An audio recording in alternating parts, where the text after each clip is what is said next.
guys, welcome back to our young adult podcast here at Pathway.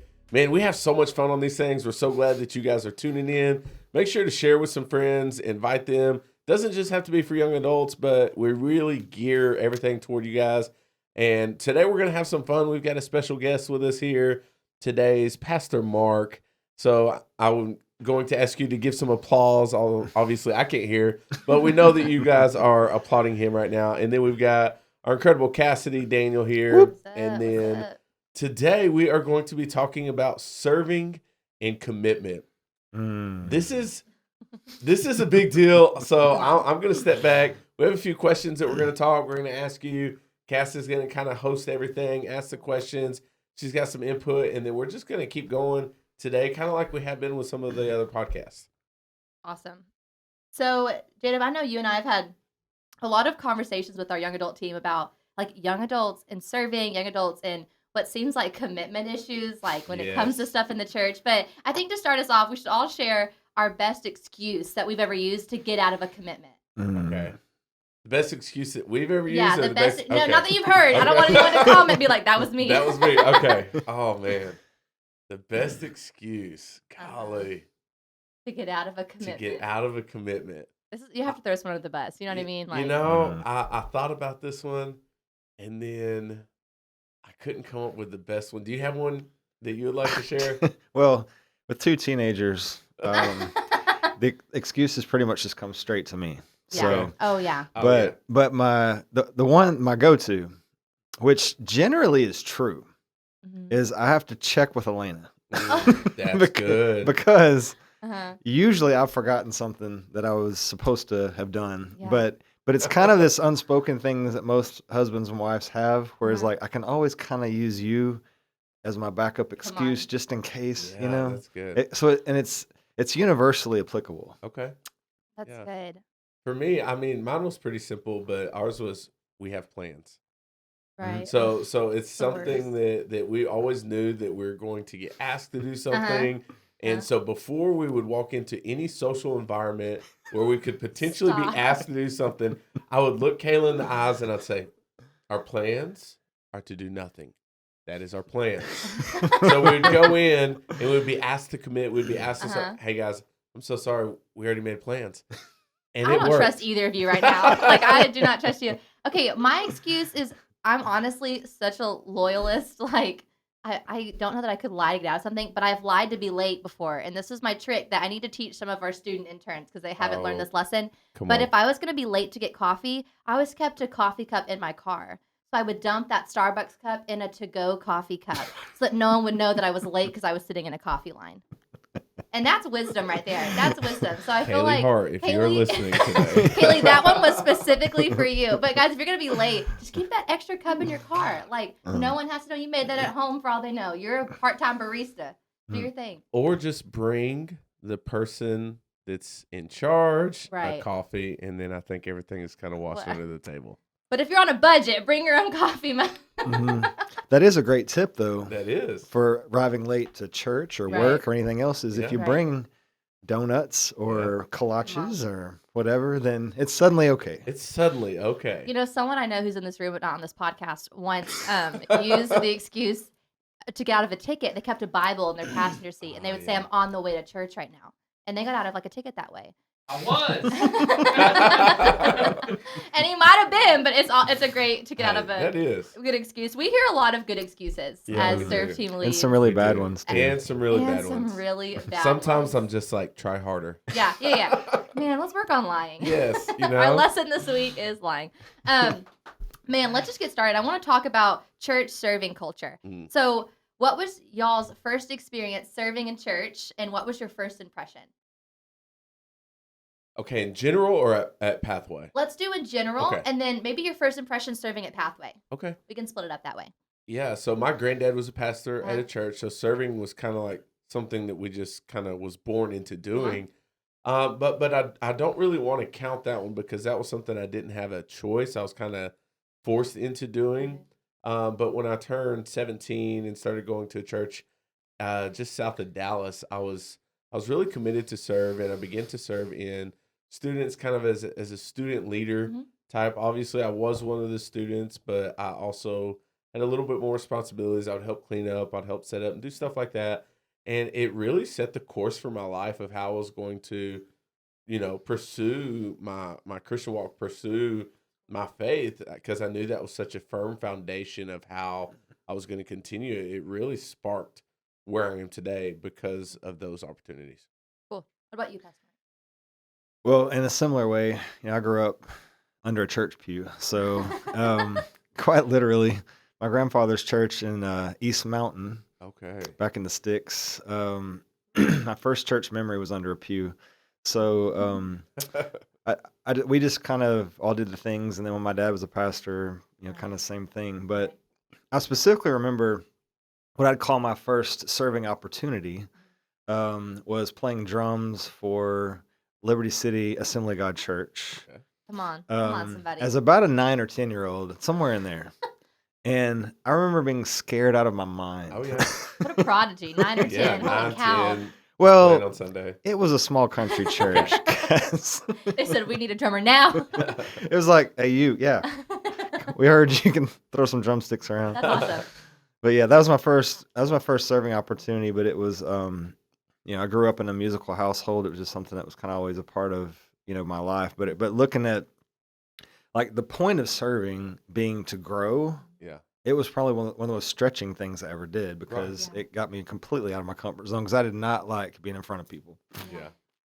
Mine's similar to you. I mean, I grew up in church here, okay, but our youth group was, I think, like 7 of us. And so we were Mhm. all on the leadership team. Like, Yeah. we were all leading. We were hoping guests came on a Wednesday night because we were all on the team. Oh, yeah. But that was my first serving experience. And I didn't really know it was serving. I feel like when you find out you're passionate about something, you don't really recognize that Yeah. you're doing it. So Right. I would, input connection cards. I was like in like a sophomore in high school, and I'm like, I got to get up to the church. I got admin stuff to do for the student team, Yeah. True Put in story. connection cards, serve like that, like make really bad graphics. That was like my first intro to serving. And of course, Pathway on. Kids, I feel like it's how a lot of people get connected into serving at Pathway. So I Yeah. served there for a long time, and I loved it. I thought it was so much fun. Like, just how I met people here, Yeah. serving at Pathway. But speaking of that, I want to know, we talk about serving here all the time. Like, it is like one of those things that we always keep at the forefront. Really? Yeah, we do. I don't know if you remember that, Pastor. Okay.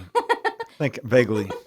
So I want to know, why do we value it so much? Why do we talk about it all the time? What's the point of serving? If someone's watching this and they're like, I hear you guys talk about it, I'm so sick of hearing it.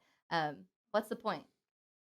So, for me, obviously being over one of our serve teams, our guest experience team, but also even being over our student team, even our young adults, there's constant areas for people to serve and grow. I don't think that serving is just one of our main things that we talk about here at Pathway, but we're always looking at pushing people to their next steps. And when people can commit to serve, I think it impacts them in so many other areas of their life that they don't even realize. And I think when we serve, we are being most like Jesus because, when we look into the word and we dive into it, we see that Jesus came to serve. So he came to serve. And if we can put that into our foundation as a Christian, then I think we become more like him. We walk more like him. We talk more like him. And so at Pathway, in every opportunity that I have, I want to see people grow in those moments. I want to see people impact, because seeing someone get saved and knowing that maybe you open the door for them that Sunday morning, like, that brings joy to my heart. Like, man, you helped that person. Like, that's incredible. Cool. And when you can be a part of God's story for someone else's life, I don't know much anything better in life than that. Yeah. I've my answer would be because Jesus.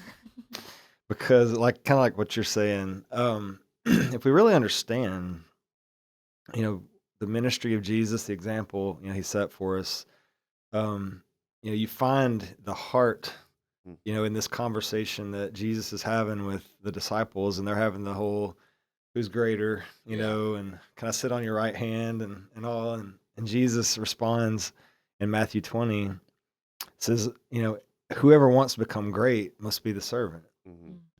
And whoever wants to be first must be the slave.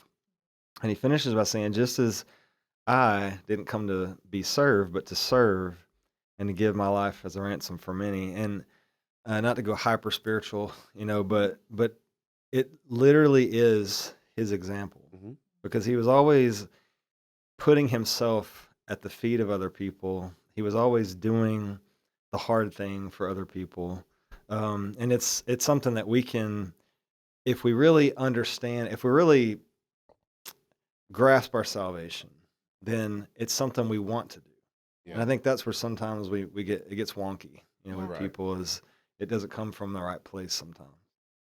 Yeah, I think that's an important note of like it coming from the right place. I I think with serving, I think in the young adult Christian culture specifically, people value the platform over the pursuit of serving. Ooh. Mm. Like, can I get on that Ouch. platform? Like, can I get the spotlight? And the older I get, and I'm like 23, like I'm not, whatever. But the older I get, the more I value people who serve because it's what Jesus did. And the Yeah. less I value people who, well, I still value you, but you know what I mean? The less I'm impressed by people who are just in pursuit of a platform. Yeah. Because people who like show up and do the faithful stuff that we might not even notice, like Right. people who are picking up trash on the ground Yep. or like keeping our kitchen clean, like that's in Yes. the details. Like, Yeah. and I think that Jesus is in the details. And Mhm. so pursuit of a platform, I think. If I told you how many people ask me if they could tell their story on platform, Mm, I'm never too quick to dismiss, because Right. I understand that everyone has a story and that's Right. important, and I know that, but there's a value to serving first, because it's about where the heart is. mhm. So I'll say, you know what, I would, maybe even take a look and see what that would look like, but let's commit. Let's commit to serve for Right. 3 months Right. and see where we are. And the majority of the time, no Yeah. one's there in 3 months. Yeah.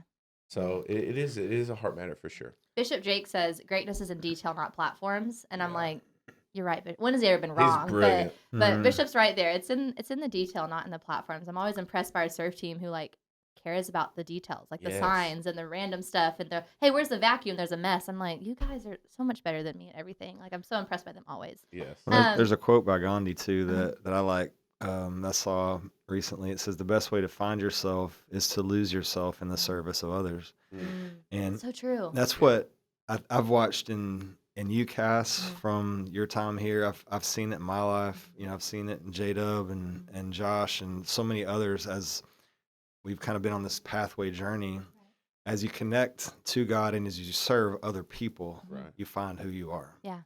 Ooh, that goes right into our next question. It's does. kind of on the same Bam! point. So the lingo you hear a lot on our staff team, like if you talk to any of us about Yeah. how we came on staff, they'll say, "Oh, I served my way on staff." Like, and a lot of our staff members could share stories of how they were just faithful in their service, and Yeah. then that landed them a job here. Now that's just one outcome of serving. Like if you're a really Yeah. faithful serve team member, I wish we could hire all of We you. can't Like, guarantee Yes. we it. can't guarantee it. I'm sorry, but what are some other characteristics or outcomes that you think that serving builds in us?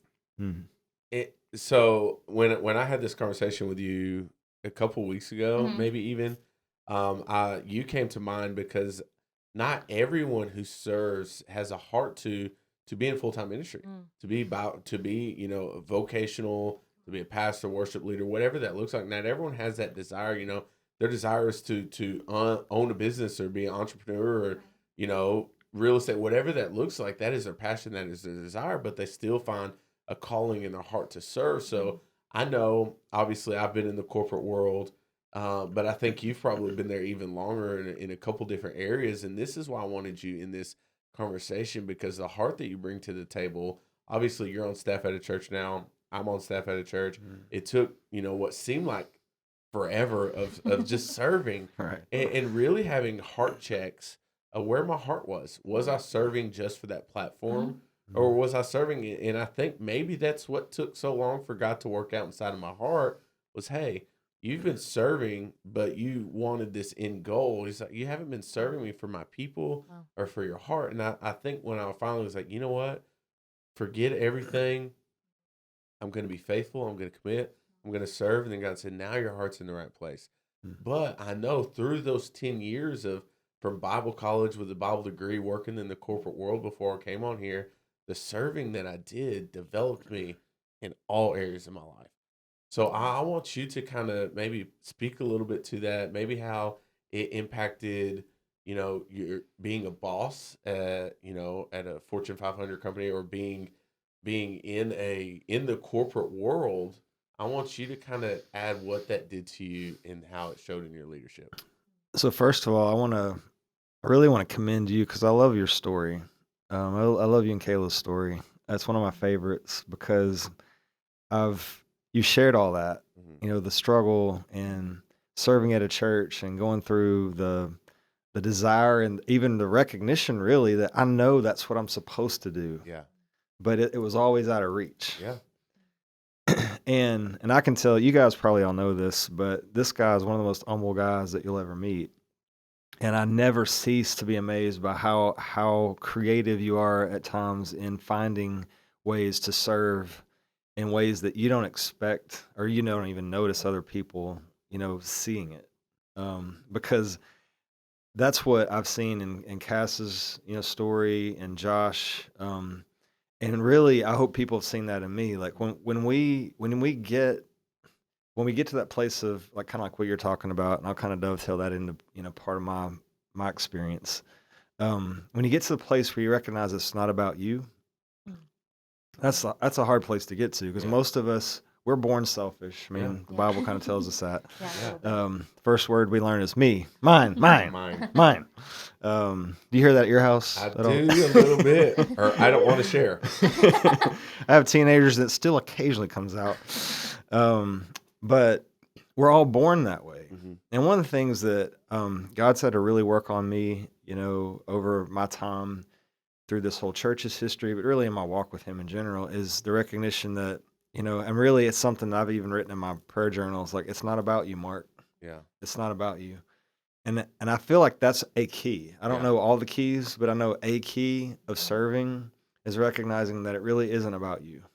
It's not about what I want. It's not about the platform that I want. For sure. It's not about that idea that I have in my head about what I want to be or how I want other people to see me. It's really about Jesus. Yeah. It's about what he did, and it's about me wanting to show my gratitude to him in whatever way that is. Yeah. And I've said it even recently in a conversation. If God told me tomorrow to be the chief toilet washer here, I'd do it because the only thing I really want to do is what he asked me to do. Yeah, for sure. And that's not false humility, but it's grown from a place of wrestling with my pride and my ego at times. But to kind of tie that into what you were asking, Pastor J-Dub, I've literally seen, first of all, you have to recognize I made an intervow one time never to be on church staff. Sounds familiar to my story. I grew up in church. I grew up in a pastor's home and had some amazing parents, but had a belly full of church and decided I was going to go be anywhere else. Yeah. And I've heard that story circulate in this office before, and I think that's why God likes to pick us. Yeah. Because I think people that are seeking it and wanting it, maybe for the wrong reasons, he's still got some stuff to work out. Yeah. And all of us really, but even in those, and I think I like the way he's built our team that way. But for sure. But for me personally, I made that intervow. Elaine and I had conversations for it, pre-marriage, post-marriage. You know what? We're gonna help. We're gonna serve. We'll do whatever we can.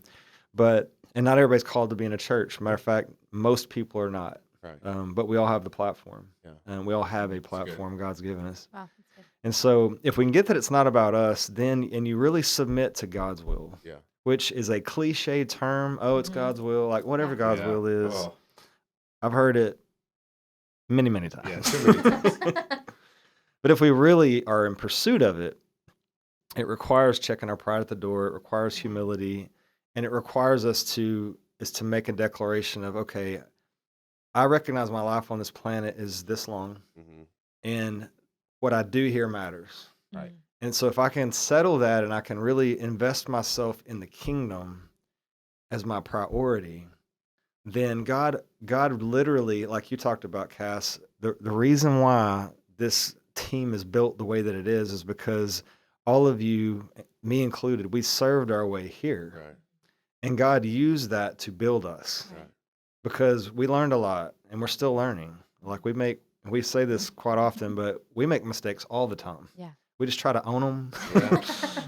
and Right. get better. One of our staff Yes. failures is make it better. So Make when it it better. when it fails, we'll try again.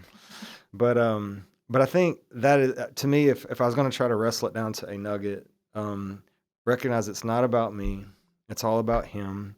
God gave me a promise when Elaine and I came on staff here, and He told us we have a little art piece in our bedroom that Holly actually made for us that says what God said to us: "If you'll build my house, I'll build yours." Mhm. Mm.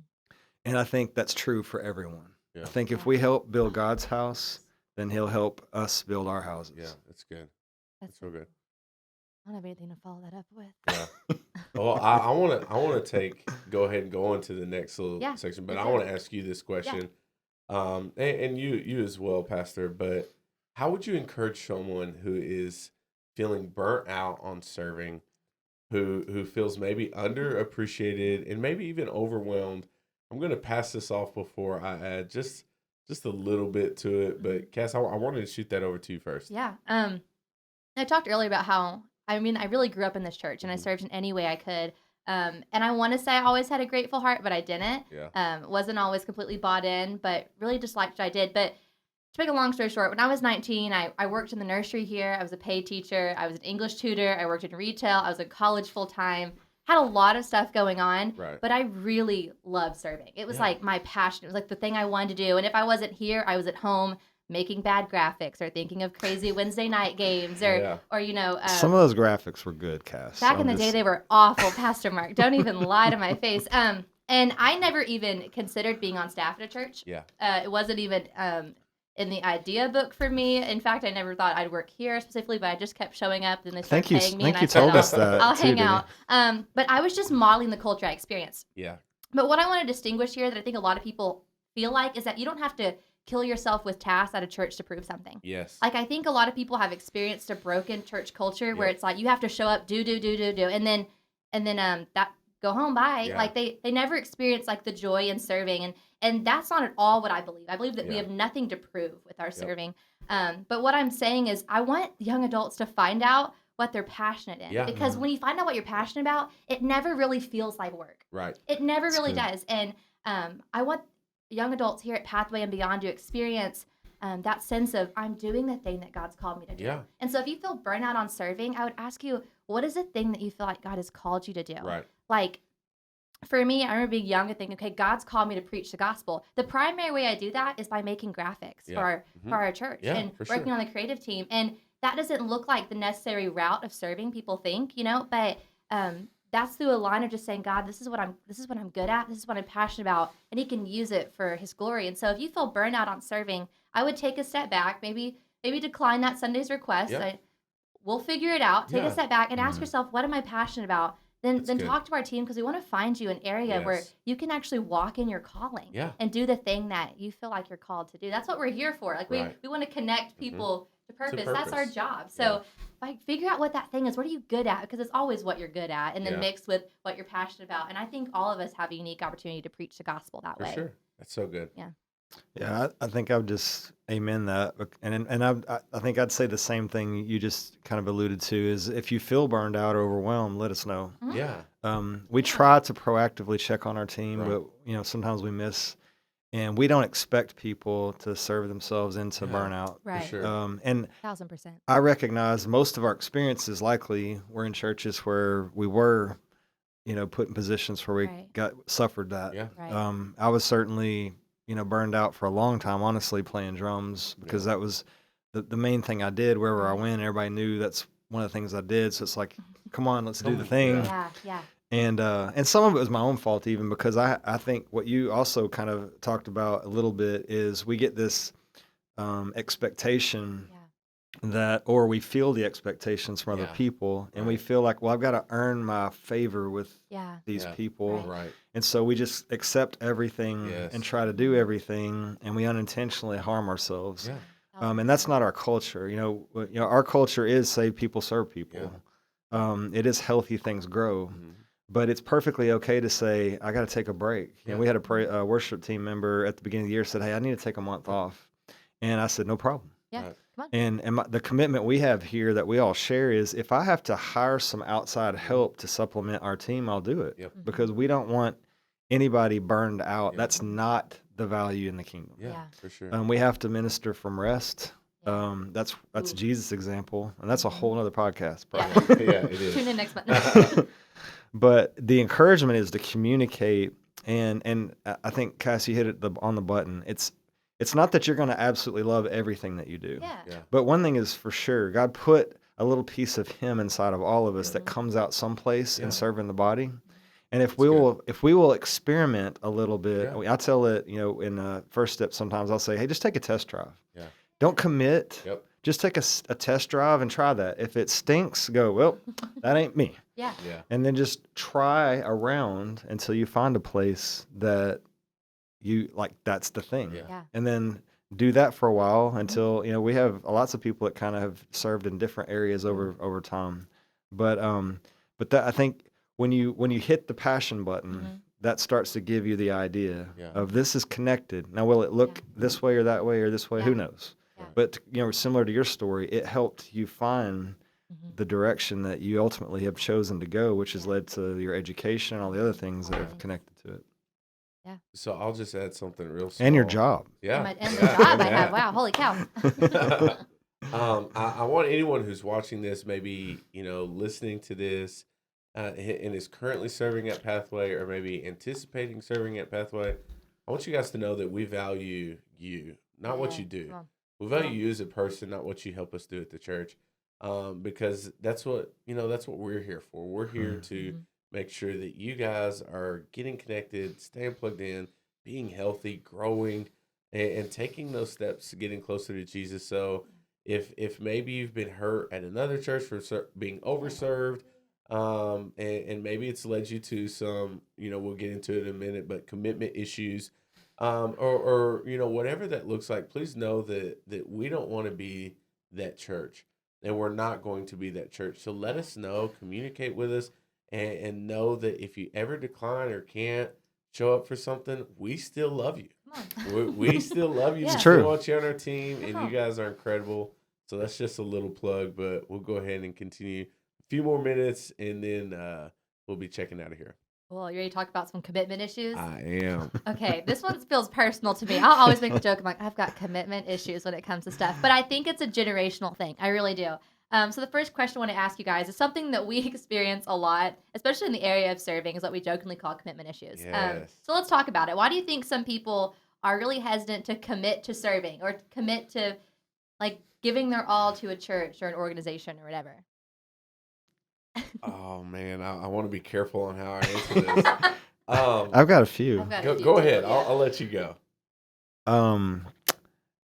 I think I kind of say it this way occasionally in some of our circles, because of the relative unhealth of many churches. I think people coming in tend to think that they're signing a lifetime contract with no eligibility for parole. Like, I feel like they're coming in, they're like, if I give an inch, Yeah. Right. they're going to take a mile. Yeah. And so that's part of that whole conversation, or sometimes it's had even in First Step is, hey, just try one Yeah. time. I did the math one time. I haven't done it lately, but I think it's probably pretty close. Yeah. If we had all of our owners, Okay. all 300 to 400-ish owners that we currently have that have signed up for that position of ownership here and responsibility at Pathway, if they all just signed up to serve on rotation, then we'd only need them to serve about once every 2 months. Yeah. Currently, we have people that serve every single week. Yeah. And some of them, that's what they want to do. It's their passion. yeah. They are gifted to do it. Bless And the that's Lord. not a condemning statement, but No. part of this question is why. Yeah. And the why, I think part of it is that we want to relieve that expectation off of you. Yeah. That if you sign up and you serve one time and you never serve again because it was the worst experience of your life, we're not going to judge you. We'll still love you. We want you here. But we're not expecting you to sign up every week. Right. And we're not expecting you to even every month. Do what you can do. Yeah. We're all for called sure. to do our part. I also think that, some of it is like we talked about abuse from other churches and you've been overused and cooked. But I think some of it's generational, but I'm going to actually step back and I think that some of the blame falls in our generation and earlier in some cases, because I feel like, more is caught than is taught. Right. I agree. And I think if you've grown up in a household where it wasn't a value, it's hard to understand the significance of that, or the urgency behind, well, why should I? Yeah. Yeah. And what we're trying to convey, hopefully, in this little bit of time we got, is it comes from our relationship with Jesus, and the fact that we want to mobilize that love. Because there's a quote I ran into by Rick Warren recently. It said, the only way to serve God is by serving others. If I say I want to serve God, how do I do it? Well, I can worship. Yeah. That's not really serving Him, that's worshiping. Yeah. But if I want to put mobility into the love of God, if I want to serve Him, God told us, I think one of the scriptures Jesus uses, if you offer a cup of cold water in my name, it's as if you did it to me. Right. Yeah. So you got to know the why. But that's part of what I would say to that. What are your thoughts? So for me, I think it extends beyond church. I think, especially with our young adults today, there's like a dividing factor, and I think it's a little blurry depending on the culture that you were raised in, the home that you grew up in. But I think, especially with technology today, it has allowed for us to be able to, for instance, dating apps. You can swipe right if you don't like something. It's so easy.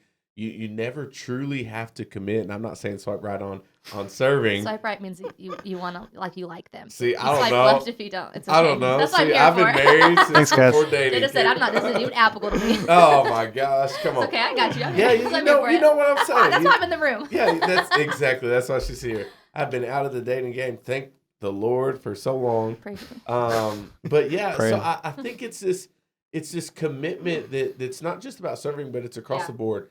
It's hard to find, like, I'll have free food for young adults. I'm like, listen, guys, y'all come out. I'm gonna cook for you. It's free. Don't have to pay anything. I have 50 people sign up. I go and buy 50, food for 50 people, and then I have 15 people show up, and I have a lot of extra food. Y'all take a plate. It's free food. So I'm sending food home with everybody. I mean, wasted all this money.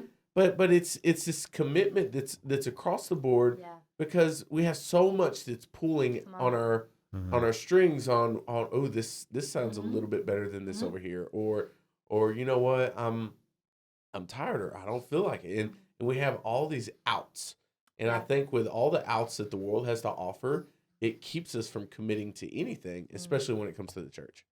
Well, and people, one of the attitudes that I've picked up on at times, through Pathway's journey is, I'll sign up to serve, and if something better comes up, I'll be there unless something better comes up. And that's character. Yeah. I grew up in a home where we kind of grew up on the farm, hauling hay, picking vegetables. Yeah. And my dad was real adamant, like, you're a man of your word. If you tell somebody you're going to do something, you look them in the eye, you shake them on their hand, you dang well better do it, son. And I do think societally we've lost some of that. Yeah. But that's something that really is gained through Christ. Like, if that is the very nature of God. Yeah. And so hopefully if we're doing our job as the church, we're reproducing that. And, the last year that we've had is certainly a contributor, because it's given people easy excuses. And it's also, I've ran into people recently even that's like, I just kind of got comfortable watching church from home. And thank God for it.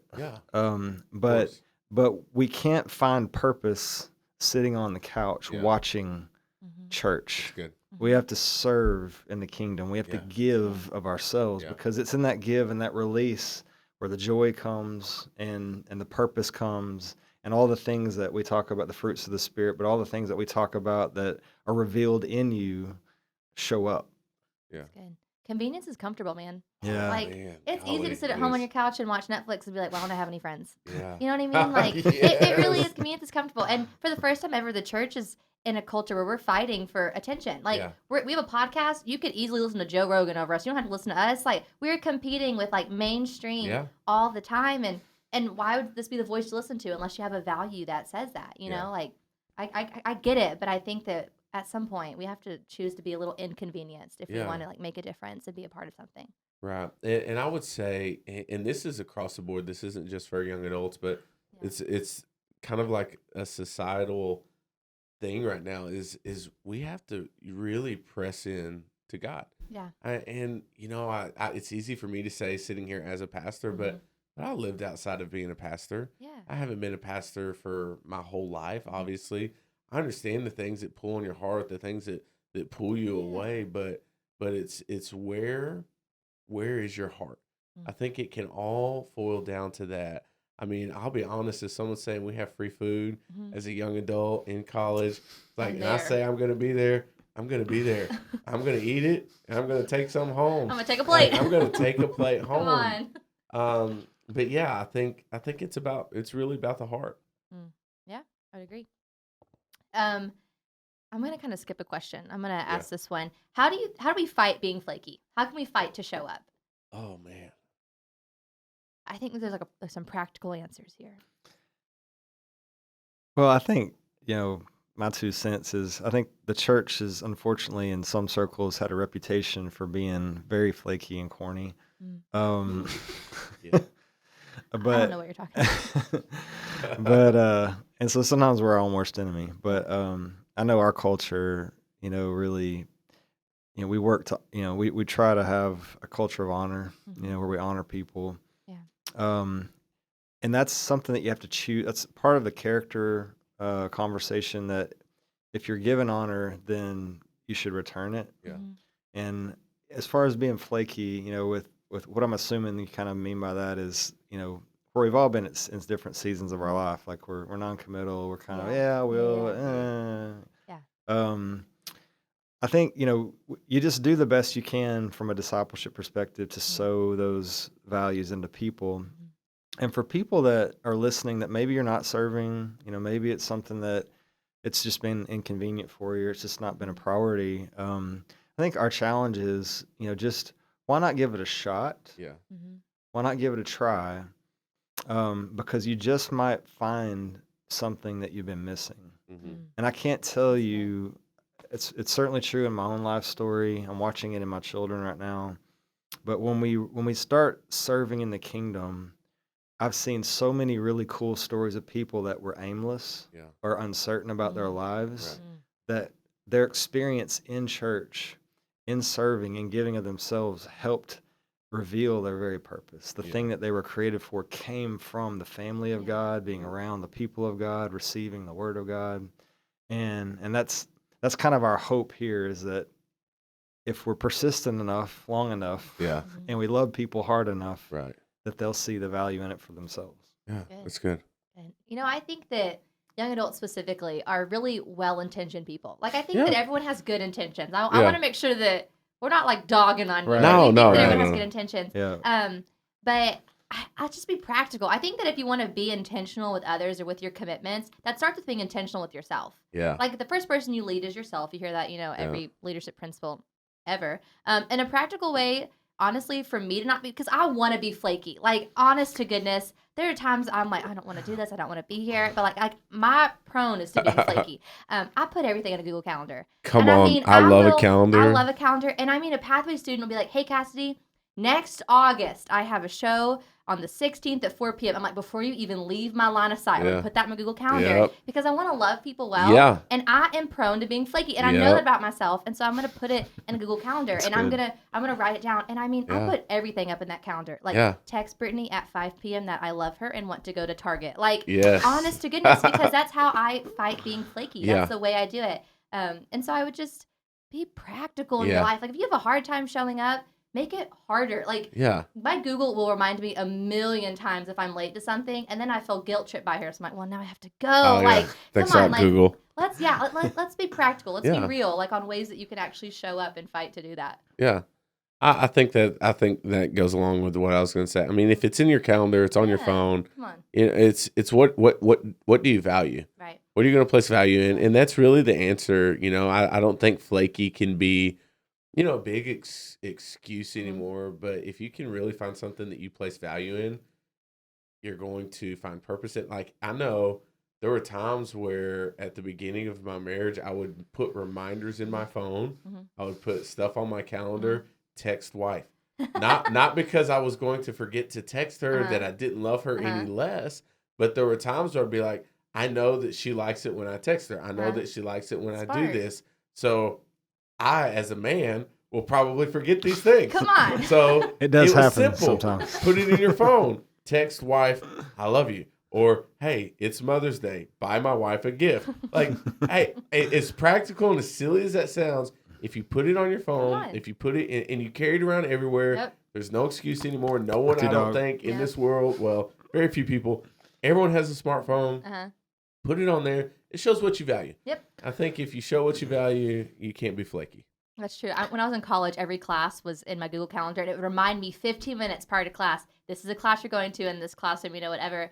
And the days I would skip class, I'd be like, oh my gosh, like my Google knows, she knows, like she knows I'm not doing what I'm supposed to do. So definitely very practical. Yeah. Something you're gonna add, Pastor Mark? I was just going to say, a big hearty amen to that. Because it's really, for me, in a similar way, Pastor J-Dub, my memory is not what I would like it to be.